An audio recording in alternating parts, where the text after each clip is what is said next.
Arnav's mother never, ever forgot his birthday, not once.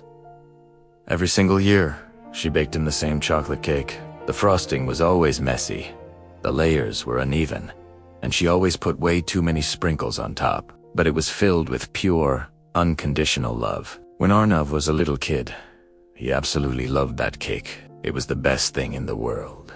As a teenager, he pretended not to care, rolling his eyes like it was just some silly tradition. And as an adult, he actually started to find it a little cringe. It just felt childish. On his 30th birthday, Arnav was a busy man. He had important work meetings lined up, and he'd made plans for a fancy dinner with his friends. Life just felt too packed, too important for a simple "O me madre" cake. That morning, his mother called, her voice cheerful. "Son, when will you come? I made your favorite cake." Arnav sighed, glancing at his watch. "Ma, I'm really busy. I don't have time today. I'll come over tomorrow." There was a pause. Her voice got a little softer. "Tomorrow. Okay, I'll keep it safe for you." He hung up and didn't think about it again. The next day, he walked into a quiet home.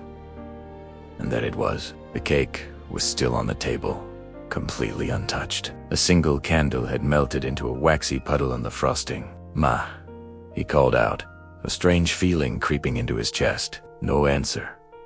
He found her sitting on the sofa, a weak smile on her face. "I waited," she said softly, her voice barely a whisper. "I hoped you'd come."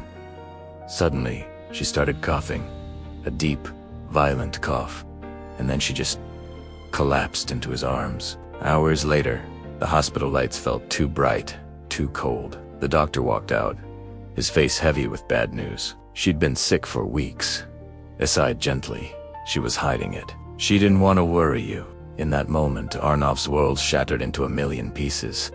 He rushed back to her house, his vision blurred with tears. He grabbed that lopsided, melted cake and just cried into it like a little boy, because the very last thing she ever made for him was something he didn't make time for. And that is when he learned the most brutal lesson of his life.